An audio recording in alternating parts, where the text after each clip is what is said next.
ஆண்டவருடைய பிள்ளைகளாக இருக்கிற நம்ம வாழ்க்கையில் பல சோதனைகளினுடைய தான் லட்சியக்கரையில் சென்று நம்ம அடைகிறோம். நான் நம்புகிறேன் இந்த செய்திகளை கேட்கிற உங்கள் எல்லாரையும் கர்த்தர் அதிகாரத்தில் வைப்பார், வாழ்க்கையில் உயர்த்துவார்னு அர்த்தம். He will bring you to a place of authority. வல்லமை மிக்க செயல்களை செய்வார். ஆனால் அது வரும்போது நம்முடைய சோதனை என்னன்னா தாழ்மையின் சோதனை. நம்ம தாழ்மையை கர்த்தர் சோதித்து பார்ப்பார். நம்ம பெருமையை குறித்த சோதனையை பலவர்ண அங்கியை கொண்டு கர்த்தர் சோதிக்கிறார் என்று நம்ம படித்தோம். ஆனால் வல்லமை வரும்போது, அதிகாரம் வரும்போது, how do you respond when you get authority and power? நம்ம கையில் அதிகாரமும் வல்லமையும் வரும்போது நம்ம எப்படி செயல்படுகிறோம்? குடும்பமாக இருக்கட்டும், தொழிலாக இருக்கட்டும், எதுவாக இருக்கட்டும், நான் நம்புகிறேன் என் சத்தத்தின் கீழ் அமர்ந்திருக்கிற எல்லாருமே ஒரு நாள் உயர்வீர்கள். சில அதிகாரங்களை கர்த்தர் உங்களுக்கு தருவார். அன்றைக்கி தான் தெரியும் உங்கள் புத்தி எப்படி இருக்குன்னு. மன்னிக்கணும் அந்த வார்த்தைக்கு. So what is authority? It is responsibility. ஒரு பொறுப்பு தான் அதிகாரம். எப்பொழுதெல்லாம் உங்கள் கையில் கடவுள் ஒரு பொறுப்பை தருகிறாரோ அந்த பொறுப்பை நீங்கள் நிறைவாக நிறைவேற்றும் போது அது உங்களை அதிகாரத்தில் கொண்டு வந்து விடுகிறது. ஆனால் அந்த பொறுப்பை நீங்கள் நிறைவேற்றலைன்னா உங்களுக்கு அதிகாரமும் வல்லமையும் கிடைக்கப் போவது இல்லை. ஆதியாகமத்தின் புஸ்தகம் 41ஆம் அதிகாரத்துக்கு வருகிறோம். முதல் 7 வசனத்தில் பரவோன் கண்ட சொப்பனத்தை பார்க்கிறோம். 7 கொழுத்த மாடுகள், 7 மெலிசான மாடுகள். இந்த 7 மெலிசான மாடுகள் 7 கொழுத்து போன மாடுகளை சாப்பிட்டுச்சு அப்படின்னு பஞ்சத்தை குறித்த ஒரு கனவை அவர் பார்க்கிறார். 8ஆம் வசனம் வரும்போது 48:9, and it came to pass in the morning that his spirit was troubled, and he sent and called for all the magicians of Egypt and all its wise men, and Pharaoh told them his dreams, but there was no one who could interpret them unto Pharaoh. Then spake the chief butler, saying to Pharaoh, saying, I do remember my faults this day. 14ஆம் வசனம் வருகிறேன். Then Pharaoh sent and called Joseph, and they brought him hastily out of the dungeon, and he shaved himself and changed his raiment and came in unto Pharaoh. ஒரு நாள் நீங்கள் உங்கள் ஆஃபீஸ்க்குள்ளே போகிறீங்க, ஒரு பொசிஷனில் போகிறீங்க, அடுத்த நாள் கடவுள் உங்களை வேறு உயரத்தில் வைக்கிறார். அப்படி வந்தால் எப்படி இருப்பீங்கன்னு யோசித்தேன். இருக்கீங்களா யாராவது உயிரோட? நிறைய வருஷம் காத்திருக்கிற ஒன்று கடவுள் திடீர்னு உங்கள் கையில் கொடுக்கும்போது நீங்கள் எப்படி பழக போகிறீங்க என்றது தான் முக்கியம். ஆமென். 37ஆம் வசனத்துக்கு வருகிறேன். And the thing was good in the eyes of Pharaoh and the eyes of all his servants. And Pharaoh said unto his servants, Can we find such a one as this, a man in whom the Spirit of God is? பரவோன் சொல்றார், இவரை போல் ஒரு மனிதனை நான் கண்டதில்லை. புகழ் வருது அவருக்கு. And Pharaoh said unto Joseph, For as much as God has shewed thee all this, there is no one so discreet and wise as thou art. Thou shalt be over my house, and according unto thy word shall all my people be ruled. அதிகாரம். Only in the throne will I be greater than you. சிங்காசனத்தை தவிர இந்த தேசத்தின் மேல முழு அதிகாரத்தையும் நான் உனக்கு தருகிறேன். And Pharaoh said unto Joseph, See, I have set thee over all the land of Egypt. சாம்ராஜ்யத்தின் மேல உனக்கு நான் அதிகாரத்தை தருகிறேன். And Pharaoh took off his ring from his hand and put it upon Joseph's hand, and arrayed him in vestures of fine linen, and put a gold chain about his neck. And he made him to ride in the second chariot which he had, and they cried before him, bow the knee, and he made him ruler. He made him ruler over all the land of Egypt.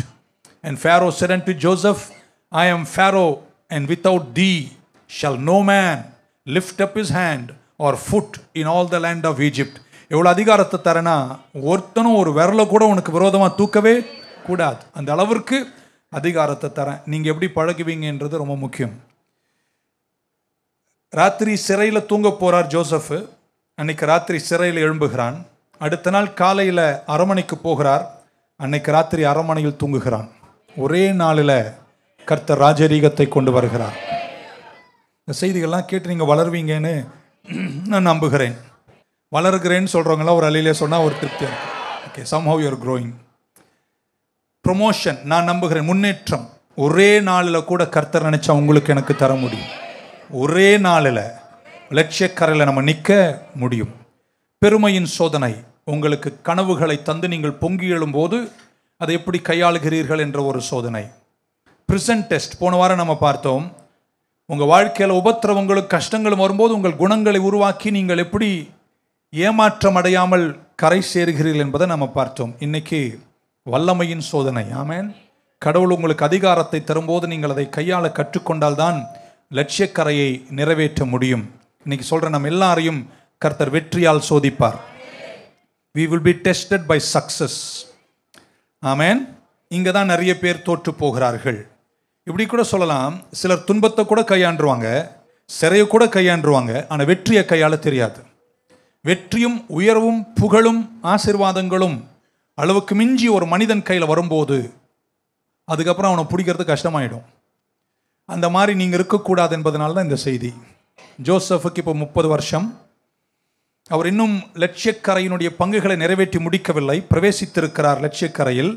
கடவுள் அவருக்கு அதிகாரத்தை கொடுக்கிறார், வல்லமை கொடுக்கிறார். அந்த அதிகாரத்தையும் வல்லமையையும் அவர் எப்படி பயன்படுத்துகிறார், எப்படி கையாளுகிறார் என்பது தான் ரொம்ப முக்கியம். நான் நம்புகிறேன் இன்னைக்கு என் சத்தத்தை கேட்குற உங்கள் எல்லாரையும் கர்த்தர் ஆசீர்வதிப்பார், உங்களுக்கு வல்லமை தருவார், அதிகாரத்தை தருவார். உங்கள் கையில் தந்த பொறுப்புகளை நீங்கள் ஒழுங்காக செஞ்சாலே கர்த்தர் இன்னொரு மடங்கு உங்களை உயர்த்துவார். So the biggest test of success, வெற்றி தான் வெற்றிக்குரிய மிகப்பெரிய ஒரு சோதனை. நம்ம உயரங்களும் ஆசீர்வாதங்களும் செல்வமும் புகழ்ச்சி நமக்கு வரும்போது அதை கையாளுவது ரொம்ப ரொம்ப கஷ்டம். அதை கையாள கற்றுக்கொண்டவர்களெல்லாம் வாழ்க்கையில் உயர்ந்து நிலைப்பார்கள். ஏழையா கூட சிலர் இருந்துருவாங்க, ஆனால் வெற்றி வரும்போது அதை கையாள தெரியாததுனால நிறைய பேர் தோல்வியை கண்டிருக்கிறார்கள். இப்படி கூட சொல்லலாம், நீங்கள் ஒரு குரூப் லீடராக இருக்கீங்க கம்பெனியில், நீங்கள் சில விஷயத்தை செய்கிறீங்க, நீங்கள் கடினமாக உழைக்கிறீங்க, கடவுள் ராத்திரியெல்லாம் போராடுறீங்க, நாளைக்கு நான் ஒரு ப்ரெசன்டேஷன் பண்ணணும், எப்படி பண்ண போகிறேன்னு கலங்கி ஜெபம் பண்ணுறீங்க, பைபிள் படிக்கிறீங்க, தூங்காமல் ப்ரிப்பேர் பண்ணுறீங்க, எல்லாம் முடிச்சு அங்கே போய் நிற்கிறீங்க. அன்னைக்கு பார்த்து கடவுள் உங்களுக்கு வார்த்தை, வல்லமை, கிருபை எல்லாம் கொடுக்குறாரு, வெற்றிகரமாக முடிச்சிடுறீங்க. முடிச்ச அடுத்த நிமிஷமே நீங்கள் உங்களை பார்த்து பரவாயில்ல என்னால் முடியல அப்படின்னு உங்களுக்குள்ள ஒரு திமிர் வந்துச்சுன்னா உங்களுக்கு சோதனை வந்திருக்குன்னு அர்த்தம். புரியல உங்களுக்கு? Yes, I can do well என்று நான் நினைச்சேன் பாருங்க, அந்த ஒரு நிமிஷமே வெற்றியின் சோதனையை நீங்கள் தோக்குறீங்கன்னு அர்த்தம். மாறாக அங்கே ஜெயிக்கும் போது நல்லா எல்லாரும் கையை தட்டுறாங்க, உங்களை பாராட்டுறாங்க. நீங்கள் சொல்லணும், நேற்றுக்கு நான் பட்ட பாடு எனக்கு தான் தெரியும், ராத்திரி தூங்காமல்லாம் நான் படிச்சுட்டு இருந்தேன், ஆனால் இன்னைக்கு கடவுள் எனக்கு கிருபை தந்தாரு, நான் அதை ஜெயமாய் நடத்திட்டேன். ஹல்லேலூயா. ஸோ 3 வார்த்தைகளோடு முடிக்கிறேன். ஒன்று, வல்லமை எங்கிருந்து வருகிறது? From where does power come? வல்லமை எங்கிருந்து வருது? சங்கீதம் 62:11 இப்படி சொல்லுகிறது, God has spoken once. கர்த்தர் ஒரு முறை பேசினார். God has spoken once. Twice have I heard this, that power belongs to God. வல்லமை கர்த்தருடையது. எல்லாரும் சொல்லுங்க, வல்லமை கர்த்தருடையது. ரோமர் 14 நமக்கு அது மூல அதிகாரத்தை படிக்கும்போது புரிகிறது, கர்த்தருடைய வல்லமை அல்லாமல் வேறொரு வல்லமை இந்த பூமியில் இல்லை. ஆமென். No authority unless it is set up by God. அப்படின்னா இன்னைக்கு நீங்க எல்லாம் உயர்ந்து நிற்கிறீங்கன்னா நான் நம்புகிறேன் அது கர்த்தரால தான் ஆயிட்டு. இன்னைக்கு ஒரு பதவியில் இருக்கீங்க, ஒரு குரூப் லீடரா இருக்கீங்க, ஒரு அதிகாரத்தில் இருக்கீங்கன்னா கர்த்தர் தான் உங்களை உயர்த்தியிருக்கிறார். அழகா ஒரு வேத பகுதியை பார்ப்போம். யோவான் சுவிசேஷம் 19ஆம் அதிகாரத்தினுடைய 10-11 பீலாத்து உலக சிருஷ்டிகர் அல்லது உலக ரட்சகரோடு பேசுகிறார். இப்படி சொல்றார், then said Pilate unto him. பீலாத்து இயேசுவை பார்த்து இப்படி சொல்றார், speakest thou not unto me? நீ பேச மாட்டியா அப்படின்னு இயேசுவை பார்த்து கேட்கிறாரு. knowest not that I have power to crucify thee? knowest not that I have power to crucify thee? உன்னை சிலுவையில் அறைய எனக்கு வல்லமை இல்லை நீ நினைக்கிறியா? and have power to release you. நான் நினைச்சா உன்னை அறையவும் செய்வேன், உன்னை விடுதலை ஆக்கவும் என்னால முடியும். இயேசு என்ன சொன்னாருன்னு கவனிங்க. then Jesus answered, thou couldst have no power at all against me except it were given thee from above. எந்த வல்லமையும் உனக்கு கிடையாது, என் பரலோகம் உனக்கு தராம உனக்கு வல்லமே கிடையாது அப்படின்ட்டார். therefore he that delivered me unto thee hath the greater sin அப்படின்றார். ஆமென்.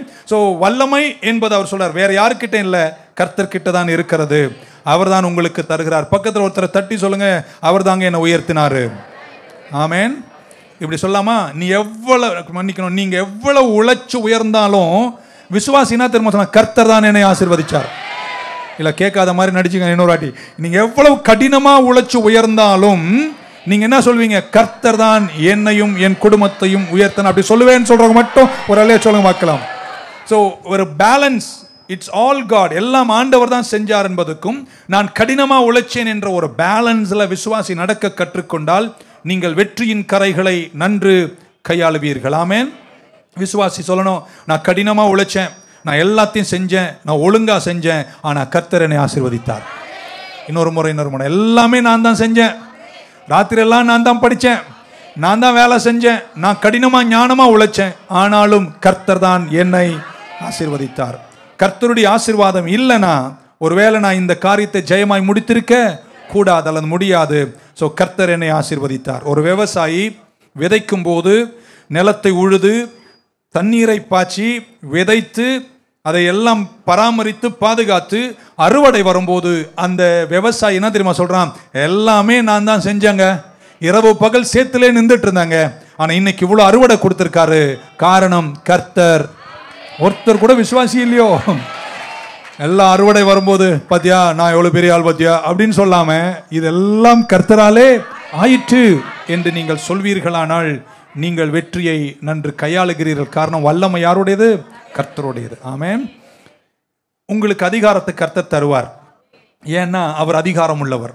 அவரை பத்தி பைபிள் சொல்லுது, அவர் சர்வ வல்லவர். ஸோ அவர் அதிகாரத்தின் உச்சத்தில் இருக்கிறவர். Is omnipotent God. அவருக்கே வல்லமை இருக்குன்னா அவர் பிள்ளைகளாக இருக்கிற உங்களையும் வல்லமையின் வாஞ்சையோடு தான் உருவாக்கி இருக்கிறார். அது தப்பு கிடையாது. ஆமென் சொல்ல மாட்டீங்களா?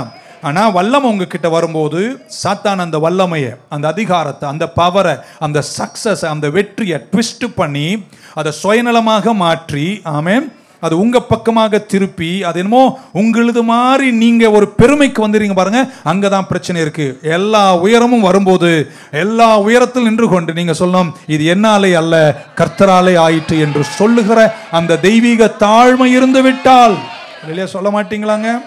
ஹல்லேலூயா. இப்படி சொல்லட்டுமாங்க, கடவுள் உங்களுக்கு இந்த உயரத்தையும் வெற்றியும் செல்வத்தையும் புகழ்ச்சியும் தந்தது உங்களுக்காக அல்ல, பிறருக்காக. 7 பேர் தான் ஆமேன்னு சொன்னீங்க. இன்னொரு வாட்டி சொல்றேன், கடவுள் இந்த வெற்றியையும் உயர்வையும் பதவியையும் எல்லாத்தையும் உங்களுக்கு தந்தது உங்களுக்காகவே அல்ல, பிறருக்காக. ஏற்றுக்கொள்ள முடியாம கஷ்டப்பட்டு ஒரு ஆமேன்னு சொன்னீங்க, இது எதுவுமே உங்களுக்காக. இன்னும் சொல்லட்டுமா, கடவுள் என்னை இன்னும் உயர்த்துவாரானால் அந்த உயரங்கள் எனக்காகவே அல்ல, எல்லாமே பிறருக்காக தான். இப்படி சொல்லட்டுமா, ஜோசப்பை கடவுள் கொண்டு போறாரு, குழி வழியாய் போகிறான், போத்திஃபார் வீட்டின் குற்றங்கள் வழியாய் போகிறான், சிறை வழியாய் போகிறான், ஏமாற்றத்தில் போகிறான், தாமதத்தில் போகிறான், 13 வருஷத்துக்கு அப்புறம் ரட்சிக்கரைக்கு போகிறான். கர்த்தர் ஜோசப்பை கொண்டு போய் அந்த கரையில் நிற்க வச்சது ஜோசப்புக்கு சூட்டும் கோட்டும் கொடுப்பதுக்கல்ல, 2 ரதங்களை கொடுத்து கம்பீரமா போவதற்கல்ல. கர்த்தர் எதுக்கு தெரியுமா ஜோசப்பை கொண்டு போனாரு? எகிப்துக்கே ஆகாரத்தை கொடுக்கிறவனாய் மாற்றுவதற்கு. It's always for others. எத்தனை பேர் இன்னைக்கு அதை ஒத்துக்கொண்டு இப்படி சொல்லுங்க, என்ன கடவுள் ஆசீர்வதிப்பது எனக்காக அல்ல, சபைக்காக, ஊழியத்திற்காக, தேசத்திற்காக, ஏழைக்காக, ஜனங்களுக்காக, என் குடும்பத்திற்காக. சொல்ல மாட்டீங்க சரியா? ஆமேன். ஆமேன். Joseph was given power and authority not for Joseph but to feed multitudes.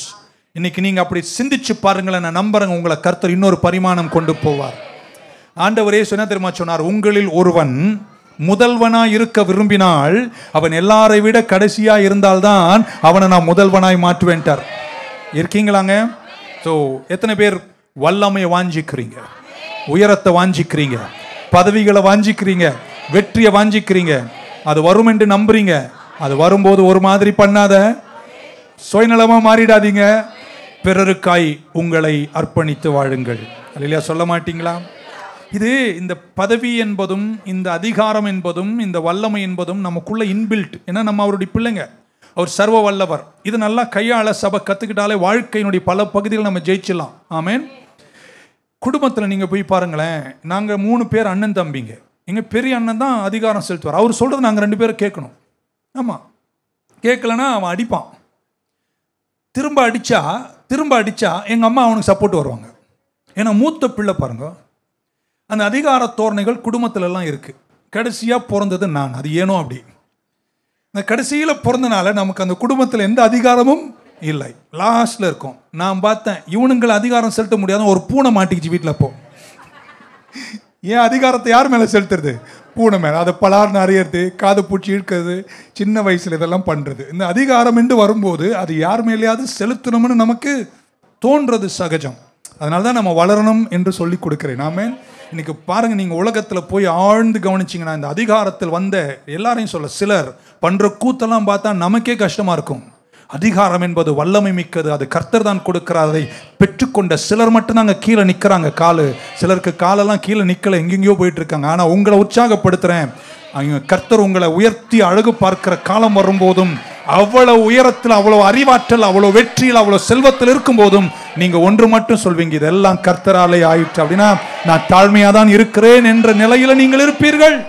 ஒரு அலையில சொல்ல மாட்டீங்களாங்க? ஹல்லேலூயா. சோ நல்ல அதிகாரங்களை வாஞ்சிங்கள், கர்த்தர் உங்களை தேசத்தின் உயரங்களில் கொண்டு வருவாராக. ஆமென். அதனால இயேசு இப்படி சொன்னார், if you want to be first in my kingdom, you must be a servant to everybody. Amen.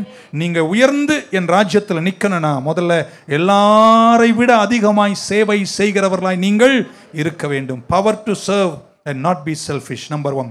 number 2, எப்படி சொல்றேன், யாருக்கு கர்த்தர் அதிகாரத்தையும் வல்லமையும், to whom does power come, யாருக்கு கொடுக்கிறாரு?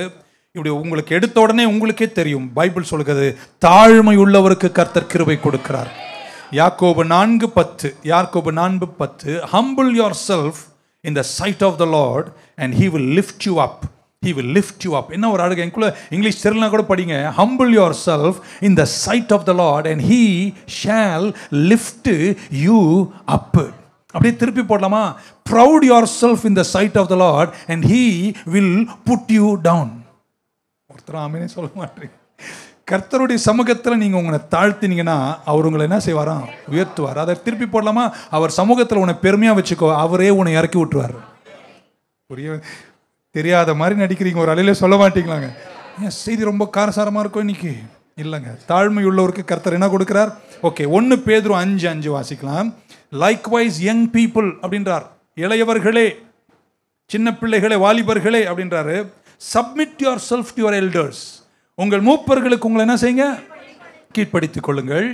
You all of you be subject one to another and be clothed with humility, for God resisteth the proud and giveth grace to the humble. கர்த்தர் பெருமையுள்ளவர்களுக்கு என்ன செய்றாராம்? எதிர்த்து நிற்கிறாரு. தாழ்மையுள்ளவர்களுக்கு உயரணும்னு சொல்றவங்கலாம் ஒரு ஆமென் சொல்லுங்க பார்க்கலாம். 6ஆம் வசனம் சொல்வார், therefore அப்படின்றாரு. therefore humble yourself therefore under the mighty hand of God that he may exalt you in due time. இப்போ உயரத்திற்கு கடவுள் கொடுக்கிற இந்த குவாலிஃபிகேஷன் இங்க ஒண்ணுமே இல்லை, தாழ்மை தான். உங்களுக்கு கடவுள் அறிவை தரப்போறாரு, சொல்லுங்கள் ஆமீன் சொல்லுங்களேன். செல்வத்தை தரப்போறாரு, மங்களத்தை தரப்போறாரு, வெற்றியை தரப்போறாரு. இதெல்லாம் உங்களுக்கு வந்து அடையும் போது இதெல்லாம் என்னால் ஆயிட்டென்ற ஒரு பெருமை உங்களுக்குள்ள வராம அங்க நின்று சொல்ல எல்லாம் கர்த்தரால் ஆயிட்டு சொல்லிட்டே போயிட்டு இருந்தா அவர் இன்னும் உங்களை என்ன செய்வாராம்? உயர்த்தி கொண்டே இருப்பார். அல்லையா? சொல்ல மாட்டீங்களா? உங்களுக்கு கிருபை தருவார்னு பைபிள் சொல்லுகிறது. கிருபைனா என்ன தெரியுமாங்க? தகுதி இல்லாதவனை கூட கர்த்தர் தயவால் உயர்த்துகிறார். உங்களை எனேபிள் பண்ணுவாள், உங்களை உயர்த்துவார். ஸோ உயர்வதற்கு கர்த்தர் கொடுக்கிற குவாலிஃபிகேஷன் தாழ்மையாயிருங்கள். ஆமேன். உங்களுக்கு ஒரு சடுதியான பொறுப்பை கர்த்தர் கொடுக்கும் போது, ஆமேன், நீங்கள் அதை பெற்றுக்கொள்ளும் போது நீங்கள் சொல்ல வேண்டும், இது எல்லாமே கர்த்தர் தான் எனக்கு தந்தார், கர்த்தருடைய கிருபையால் தான் உயர்ந்திருக்கிறேன். பெருமை ரொம்ப அகிலிங்க. ஆமேன். எவ்வளோ செய்திகள் இந்த சர்ச்சில் பேசியிருக்கேன், இந்த ஆமீன் வராத ஒரு செய்தி இதுதான். Fried is very ugly. அப்படின்னா பெருமை ரொம்ப அழகில்லாதது. நான் பார்த்துருக்கேன். பெருமை உள்ளவங்க கூட இருந்து பாருங்க. இன்னைக்கு நான் பேசி தான் அவனை என்ன பண்ண செய்தி கொண்டு வந்து முடிச்சா அவனை பாருங்க. பெருமை உள்ளவங்க கூட இருந்து பாருங்க, அது ரொம்ப கஷ்டமாக இருக்கும். அவங்க கூட இருந்தால் அது நம்மளை அட்ராக்ட் பண்ணாது. நம்ம போயிட்டு வந்து சொல்லுவோம், என்ன பண்ணுறான் அவன் அப்படின்னு தானே சொல்வீங்க. அதே வச்சுங்களேன், பெரிய செல்வந்தர், பெரிய உயரத்தில் இருக்காங்க, ஆனால் சாதாரணமாக எல்லாருக்கூடையும் அன்பாக பேசுகிறாருன்னா நீங்கள் என்ன சொல்லுங்கள்? வாவ், எவ்வளோ பெரிய மனிதர் சொல்வீங்களா? சொல்ல மாட்டீங்களா? ஸோ இப்படி சொல்லிட்டோமாங்க. பெருமை அக்லி, ஆமீன், அது அழகில்லாதது. தாழ்மை அழகுள்ளது. அது எல்லாரும் ஈர்க்கும். தேவைப்பட்ட ஆவடியே இழுத்துரும். நான் நம்புகிறேன் சீக்கிரம் ஆவடியே நியூ லைஃப் சர்ச்சுக்கு வரும். ஏன்னா நம்ம எப்பவுமே ஒன்று தான் சொல்ல போகிறோம், இது என்னால் அல்ல, எல்லாம் யாரால? கர்த்தரால் ஆயிட்டு. ஆமீன். நீங்கள் அப்படி இருந்து பாருங்களேன், ரொம்ப அட்ராக்டிவாக இருக்கும். நான் மிக உயர்ந்த சில மனிதர்களெல்லாம் என் வாழ்வில் சந்தித்திருக்கிறேன். நான் சில தூரங்களுக்கு விமானங்கள் போகும்போது சில உயர்ந்தவர்களை பக்கத்தில் சந்திப்பேன். அவங்க ரொம்ப சாதிச்சவங்க, என்ன நம்மளை விட பல ஆயிரம் மடங்கு செல்வத்தில் சாதிச்சவங்க.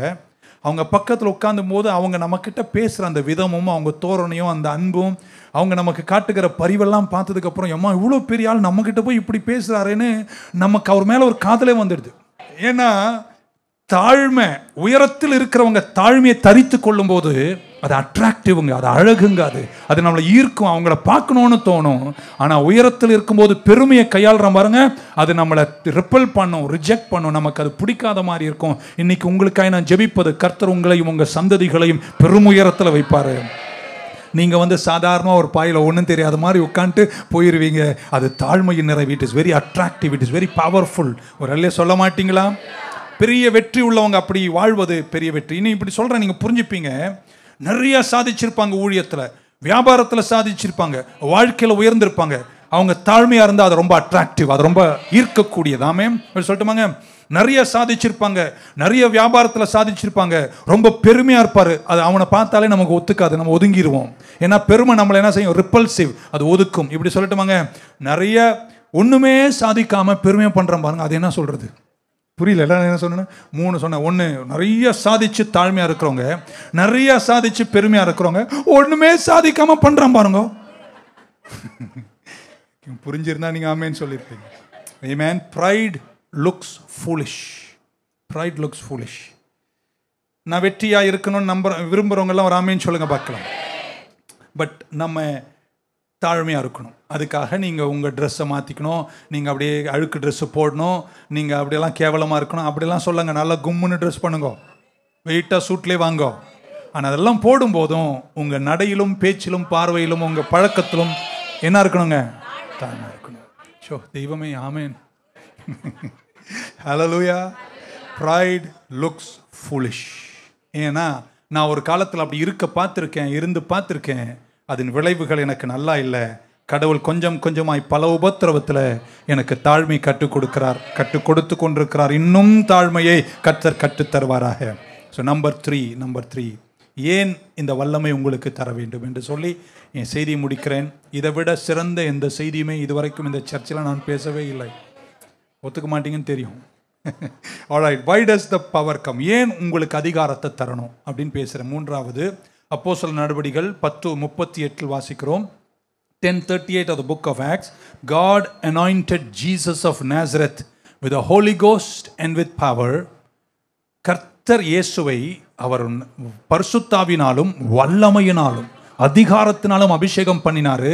எதற்காக? He went about doing good and healing all that were oppressed of the devil, for God was with him. இப்படி சொல்றேன். Why does God give power? To help people. கடவுள் எதற்காக உனக்கு வல்லமை தருகிறார்? ஒரே வார்த்தை, பிறருக்கு உதவி செய்வதற்காக. இன்னொரு முறை சொல்றேன், பிடிக்கலனா கூட ஒரு ஆமென் சொல்லுங்க. கடவுள் உனக்கு எதுக்கு அதிகாரத்தை தருகிறார்? பிறருக்கு நன்மை செய்வதற்காக. உபாகமத்தின் புஸ்தகம் 8ஆம் அதிகாரத்தினுடைய 18ஆம் வசனம், Deuteronomy 8:18. For thou shalt remember the Lord thy God. நீங்கள் தேவனாகிய கர்த்தரை நீ என்ன செய்வாயாக? நினைப்பாயாக. For it is he that giveth thee power to get wealth. செல்வத்தை சம்பாதிக்கிற பலனை கர்த்தர் தான் தருகிறார். எதற்காக? That he may establish his covenant which he swore unto thy fathers as it is this day. உங்க தேவனாகிய கர்த்தரோடு இருக்கிற உடன்படிக்கையை நிலைப்படுத்த நான் உனக்கு செல்வத்தை சம்பாதிக்கிற பலனை தரேன் அப்படின்றார். 17ஆம் வசனத்தை படிக்கலாம். 17. ஆமென். And thou say in thine heart, my power and the might of mine hand had gotten me this wealth. இல்ல, அப்படி சொல்லக்கூடாதான். இது என்னால, என் வல்லமையால, என் கரத்தால கிடைச்சிச்சுன்னு நீங்க சொல்லாம நீங்க என்ன சொன்னீங்க? இது எல்லாமே கர்த்தர் தான் எனக்கு தந்தார் என்று சொன்னால் செல்வத்தை சம்பாதிக்கிற பலனை நான் உனக்கு தருவேன்ட்டார். தாழ்மையா இருப்பேன்னு சொல்றவங்க எல்லாம் ஒரு அல்லேலூயா சொல்லுங்க பார்க்கலாம். He says, don't say in your heart. உங்கள் இருதயத்தில் நீங்க ஒன்று சொல்லக்கூடாது, என்னுடைய கரமும் என்னுடைய வல்லமையும் எனக்கு கிடைச்சதுன்னு சொல்லக்கூடாது. மாறாக உங்கள் தேவனாகிய கர்த்தரை நீங்கள் என்ன செய்ய வேண்டுமாம்? You shall remember the Lord your God, for it is he who gives you power to attain wealth. ஆமென். எல்லா கையை உயர்த்தும். உங்களுக்காக இப்படி ஜெபிக்கணும்னு ஆசைப்படுறேன். செல்வத்தை ஏங்க அதுக்கு அரக்கை இப்படி நல்லா செல்வத்தை சம்பாதிக்கிற பலனை கர்த்தர் உங்களுக்கு தருவார். ஆனா தரதுக்கு முன்னாடி என்ன சொல்றாரு? உங்க தேவனாகிய கர்த்தரை நீ செய், நினைத்துக்கொள். ஏன்னா நான் இந்த வல்லமையையும் இந்த அதிகாரத்தையும் இந்த செல்வத்தையும் உனக்கு தருவதை எதற்காக என்றால் என் தகப்பனாகிய தேவனோடு கூட நீங்க உடன்படிக்கை செய்வதற்காகவும் நீங்கள் என்னை மறவாமல் இருப்பதற்காக நான் உங்களுக்கு செல்வத்தை சம்பாதிக்கிற பலனை தருவேன். ஷார்ட்டா சொல்லுங்க, உங்களை ஆசீர்வதிப்பதை பிறருக்காக தான். ஒன்னு சில வார்த்தைகளை சொல்ல போற நீங்க ஆமென். உங்களால நிறைய பிள்ளைங்க நல்லா இருப்பாங்க. உங்களால இந்த நாடு நல்லா இருக்கும். உங்களால நம்ம சமுதாயமே முன்னேற்றத்தை காணும். உங்க பேச்சால நிறைய பேர் முன்னேறுவார்கள். உங்க செல்வத்தால நிறைய பேர் படிப்பார்கள். ஹல்லேலூயா, ஆமென். பக்க சொல்ல, நான் என்னை ஆசீர்வதிக்கும் போது நான் நிறைய பேருக்கு ஆசீர்வாதமாய் இருப்பேன். ஸோ பொருளாதார ஆசீர்வாதங்களை கர்த்தர் நமக்கு தருவதை அவருடைய உடன்படிக்கையை நிலைப்படுத்துவதற்காக. That's only reason he gives power. அவர் உங்களுக்கு வல்லமை தருவதே பிறருக்கு நீங்கள் நல்லவர்களாய் இருக்க வேண்டும் என்பதற்காக. ஆமென், ஹல்லேலூயா. இப்படி சொல்லி முடிச்சுறேன் செய்தியை, நீங்கள் வீட்டுக்கு போயிடலாம். ஏன்னா உங்கள் ஆமேன்லே புரியுது இது ஏன் பாஸ்டர் பேசுனீங்கன்ற மாதிரி இருக்குது. முடிக்கிறேன். ஆண்டவரால் உங்களுக்கு, ஆண்டவர் வந்து எல்லாத்தையும் சப்ளை பண்ணுறவர். அவர் கொடுத்துட்டே இருப்பார். இருக்கீங்க, நம்புறீங்களா? கொடுத்துட்டே இருப்பார். அங்கேருந்து அவர் கொடுக்குறாரு. இந்த பக்கம் தேவை உள்ளவங்க ஒருத்தவங்க கஷ்டப்படுறாங்க, அவங்களுக்கு இது வேணும் அது வேணும் இதெல்லாம் வேணும் எல்லாம் வேணும். ஆனால் அவர் நேராக அவங்களுக்கு கொடுக்க போகிறதில்ல, நடுவில் ஒரு மனுஷங்கிட்ட தான் கொடுக்க போகிறார். உங்கள் ஒரே ஒரு கேள்வி, நீ இங்கே அந்த மனுஷனாக இருப்பீங்களா? புரியல, இன்னும் புரியல. இன்னொரு வாட்டி, காட் இஸ் அ ஹெவன் வந்து சப்ளை பண்ணுது. அவர் மகிமை ஐஸ்வர்யத்திலிருந்து குறைவுகளெல்லாம் சப்ளை பண்ணுறாரு. இங்கே நீடு உள்ளவங்க, தேவை உள்ளவங்க நிறையா இருக்காங்க. ஆனால் வானத்திலிருந்து மண்ணா கொட்டுறது இல்லை. இருக்கீங்களா? வானத்திலேருந்து கொய்யா பழம்லாம் உள்றது இல்லை, வானத்திலேருந்து ஃபீஸு கொட்டுறது இல்லை. இப்போ அவர் எப்படி அங்கே இருக்கிற நன்மைகளை இங்கே இருக்கிறவங்களுக்கு கொடுக்க போகிறாருன்னா, அவருக்கு ஒரு டிஸ்ட்ரிபியூட்டர் வேணும். புரிய மாட்டேங்குதா என்ன? இதை பாருங்களேன், மகளே கலங்காதேன்னா என்ன கைத்தட்டி, இதுதாங்க முக்கியமான செய்தி. அந்த சப்ளையை இந்த நீடிக்கு கொண்டு போய் சேர்ப்பதற்கெல்லாம் கடவுள் யாரை தெரியுமா தேடுறாருங்க? ஒரு மனுஷனை தான் தேடுறாரு. இப்போ சொல்லட்டுமா, உங்கள் கையில் கொடுத்து பார்க்குறார் சப்ளையை, நீங்கள் வாங்கி அது உங்களோடு நின்றுச்சுன்னா அவர் இனி இதுக்கு மேலே உங்களுக்கு தர வேண்டிய அவசியம். நீங்கள் வச்சுக்கோங்க, ஒரு 5 வீடு 7 காரு 48 டேஷ் வச்சுக்கோங்க. ஆமென். ஆனால் அது யாருக்கும் பயனில்லைன்னு தெரிஞ்சு உன்னை ஆசீர்வதிச்சு என்ன பிரயோஜனம் என்பது தான் என்னுடைய கேள்வி. ஆனால் அவர் சப்ளை பண்ணுறவர் உங்களுக்கு கொடுக்குறாரு, நீ நல்ல டிஸ்ட்ரிபியூட்டரு, உனக்கு வர வர நீ கொடுத்துட்டே இருந்தினா உன்னை அவர் வாழ வச்சுட்டே இருப்பார். அதனால தான் சொன்னேன், உங்களால் நாடு நல்லா இருக்கணும், சபை நல்லா இருக்கணும், ஊழியக்காரர் நல்லா இருக்கணும், ஏழைகள் போஷிக்கப்படணும், ஏழைகள் படிக்கணும். பக்க சொன்ன நல்ல டிஸ்ட்ரிபியூட்டருங்க. இல்லை நீங்கள்லாம் வெறும் கண்டெய்னரா வர்றதெல்லாம் வாங்கி வாங்கி வச்சுக்கிறதுக்கல்ல, அது தேவை உள்ளவர்களுக்கு போய் சேர. பட் நம்ம வாழ்க்கையில் கடவுள் நம்ம கையில் தர்றது எல்லாத்தையும் நம்ம பிறருக்கும் பகிர்ந்து கொடுக்குற நல்ல டிஸ்ட்ரிபியூட்டர்ஸாக இந்த தலைமுறையில் நீங்கள் எழுந்தீங்கன்னா நீங்கள் ஜெயமாக இருப்பீங்க நம்புகிறேன். ஒரு அல்லையே சொல்ல மாட்டீங்களா? ஹல்லேலூயா. உலகம் என்ன தெரியுமா சொல்லுது? எல்லாம் எனக்கு. பைபிள் என்ன தெரியுமா சொல்லுது? இந்த வல்லமையே பிறருக்கு. எல்லாம் எனக்கு எனக்குன்னு சண்டை போட்டு அதிகார தோரணைகளை பயன்படுத்தி அதிகாரத்தால் ஜனங்களை ஏதோ ஒன்று பண்ணுற இந்த உலகத்தில் நீங்கள் வித்தியாசமாக வாழணும் என்பதற்காக இந்த செய்தி. நீங்கள் சொல்லணும், என் கையில் அதிகாரமும் வல்லமையும் செல்வம் வரும்போது என்னை மட்டும் நான் நினைக்க மாட்டேன், நான் ஒரு டிஸ்ட்ரிபியூட்டராக இருந்துட்டு போயிடுவேன். ஒரு இல்லையே சொல்ல மாட்டீங்களாங்க? கொடுத்தவர் எவரும் குறைந்து போன வரலாறு கிடையாது. ஏழையின் சிரிப்பில் நீங்கள் இறைவனை காண்கிறவர்களாய். ஐயோ, அந்த ஆமீன் நீங்களே வச்சுக்கோங்க, எனக்கு வேணாம். எஸ்தர் அப்படின்றார், உன்னை நான் என்ன செய்வேன்? ஆசீர்வதிப்பேன், உன்னை நான் உயர்த்துவேன் தேசத்தில். நீ ஒரு அநாத பெண்ணு, ஆனா உன்னை நான் ராஜாவின் மனைவியாக வைப்பேன். ஆனா நீ அந்த ராஜரீகத்தில் வரும்போது நீ மனைவியாக நடிச்சு வாழக்கூடாது, மாறாக உனக்கு ஒரு கூட்டம் ஜனங்க இருக்காங்க பாருங்க, அந்த ஜனத்தின் விடுதலைக்காக உன்னை நீ அர்ப்பணிக்க வேண்டும். நீ செய்வியா? செய்வீர்களா? If you be a distributor, then I will be blessing you. உன்னை நான் ஆசீர்வதிப்பேன். ஆமென் சொல்ல மாட்டீங்களா? என்னுடைய ஆசை ஒன்று சொல்லட்டுமாங்க, இந்த சர்ச்சில் என் கூட ஆராதிக்கிறவங்க எல்லாம் அதிகாரத்தில் வளர்ந்துடணும், அரசியல் தூண்களுக்கு நடுவே சிறந்தோங்கிடணும், மில்லியனர் பில்லியனர்லாம் என் சர்ச்சில் இருக்கணும், தேசத்தினுடைய சட்ட அதிகாரத்தில் உள்ளவங்களாம் என் சர்ச்சில் இருக்கணும். என்கிட்ட ஒரு ஏழை தாய் வந்து ஒரு குறைய சொல்லிச்சுன்னு வச்சுங்களேன், ஆமேன்னு சொல்ல மாட்டீங்களா? என் வேலை ஒன்றே ஒன்று தான், உங்களுக்கு ஒரே ஒரு ஃபோன் பண்ணி உங்ககிட்ட விட்டுருவேன். உங்கள் வேலை அதை மொத்தத்தில் செஞ்சு கொடுத்து அதை தூக்கி நிற்கிற அளவிற்கு உங்களுக்கு அதிகாரமும் செல்வமும் தோரணையும் உள்ளவர்களாக இருந்துட வேண்டும். எனக்கு இருந்தால் நான் செஞ்சிட போகிறேன், ஆனால் என் சபை ஒரு நாள் அப்படி இருக்கணும்னு ஆசைப்படுறேன். நிறைய பேரை வாழ வைக்கிற, ஆவடியே உற்று பார்க்கிற விசுவாசிகள் நியூ லைஃப் சர்ச் விசுவாசிகளாக இருக்கட்டும். அந்த அளவிற்கு நீங்கள் செல்வத்தோடும் மகத்துவத்தோடும் அதிகாரத்தோடும் வாழும்போது அதிகாரத்தின் பெருமைகள் உங்களை வாட்டி விடாமல் தாழ்மையோடு நடந்து இந்த பூமியில் வாழப்போகுது 80-90 வயசு பிறருக்கு நன்மை செய்கிறவர்களாய் வாழ்ந்துதான் மறைவேன் என்று சொல்றவங்க இருந்தா ஒரு அலேலியா மட்டும் சொல்லிடுங்க பார்க்கலாம். எனக்கு காலையில் உங்களுடைய துயரத்தின் நடுவில் இப்படி ஒரு செய்தி உங்களுக்கு பிடிக்கல அப்படின்றது எனக்கு நன்றாய் தெரிகிறது. Amen. But we must be a distributor. Hallelujah. உங்ககிட்ட நிறைய பேர் வருவாங்க. நீங்க அப்படிப்பட்ட எண்ணம் உள்ளவர்களாய் தாழ்மையை தரித்து கொண்டே இருங்கள். இப்படி சொல்லி முடிச்சிடறேன். சாதிக்கணும், பெருமையா இருக்கக்கூடாது. சாதிக்கணும், தாழ்மையா இருக்கணும். ஆமென். சொல்ல மாட்டீங்களா? ஒண்ணுமே சாதிக்காம அந்த கூத்து பண்றியே, அது நல்லதே கிடையாது. ஆமென். நீங்கள் சாதிக்கணும், நீங்கள் தாழ்மையாக இருக்கணும். நீங்கள் நிறைய சாதிக்கணும், பெருமையை ஓரங்கட்டணும். நீங்கள் உயர்ந்து நிற்கணும். நீங்கள் உழைப்பில் வெற்றியாய் மாறணும்.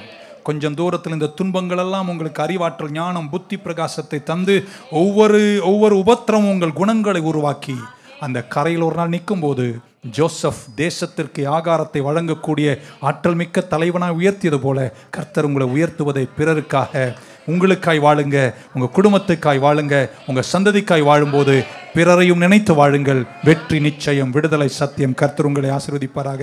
ஆமென். சொல்லாமல் எழுந்திருங்க. Let me stand in the presence of God. Thank you, Lord. Hallelujah.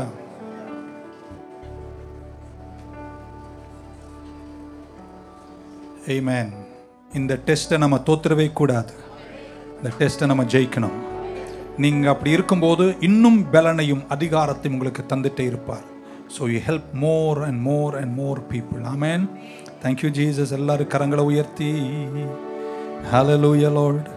Yeshua, praise the Lord. நன்றியோடு உம்மை துதிக்கிறோம் பிதாவே, ஆராதிக்கின்றோம் இயேசுவே, ஆர்ப்பரிக்கின்றோம் ஆவியானவரே, நாங்கள் அன்பு செய்கின்றோம் தாழ்மையுள்ளவரிடம் தங்கிடுதே கிருபை, தாழ்மையுள்ளவரிடம் தங்கிடுதே கிருபை, வாழ்நாளெல்லாம் அது போதுமே, சுகமுடன் சம்பலமுடன், வாழ்நாளெல்லாம் அது போதுமே, சுகமுடன் தம்பலமுடன், இந்த சேவை செய்ய கிருபை. எல்லாரும் 2 கை உயர்த்தி கர்த்தரிடத்துல கேட்போமா? இந்த சேவை செய்ய கிருபை. இன்னும் ஒரு விஷயம், எல்லா கரம் உயர்த்தி சத்தத்தை உயர்த்தி, இந்த சேவை செய்ய தாருமே. Aha, yes Lord. Aha,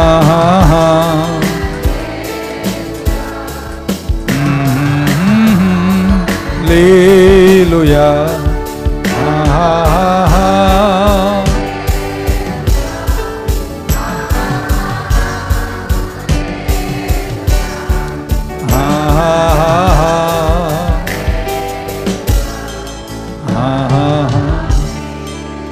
I don't want to be a reservoir. I want to be a distributor. எங்களை ஆசீர்வதிங்க, நாங்கள் ஆசீர்வாதமாக இருக்கணும். ஜோசஃபை போல நாங்கள் இருக்கணும். நிறைய பேர் எங்கள் மூலம் உதவிகள் பெறணும், வார்த்தையை பெறணும். எங்கள் தாழ்மை எங்களை உயர்த்திட்டே இருக்கட்டும். இந்த சத்தத்தை கேட்டு எங்கள் பிள்ளைங்க எல்லாரையும் ஆசீர்வதிங்க. வித்தியாசமான உங்கள் நிறைவுகளோடு நடத்துங்க. ஆச்சரியமாய் காத்துக்கொள்ளுங்க. பெருக செய்யுங்க, உயர்த்துங்க, ஆசீர்வதிங்க, காத்துக்கொள்ளுங்க. இயேசுவின் நாமத்தில் ஜெபிக்கிறோம் நல்ல பிதாவே. என் ஆத்துமாவே கர்த்தரை ஸ்தோத்திரி, என் முழு உள்ளமே பரிசுத்த நாமத்தை ஸ்தோத்திரி. என் ஆத்துமாவே கர்த்தரை ஸ்தோத்திரி, கர்த்தர் செய்த சகல உபகாரங்களையும் மறவாதே. ஆமேன். கர்த்தராகிய இயேசு கிறிஸ்துவின் கிருபை, பிதாவாகி தேவனுடைய அன்பு, பரிசுத்த ஆவியானுடைய ஐக்கியம் நம் அனைவரோடும் இன்றும் என்றும் இருப்பதாக. God bless you. Thank you. தாழ்மையுள்ளவரிடம் தங்கிடுதே கிருபை, தாழ்மையுள்ளவரிடம் தங்கிடுதே கிருபை,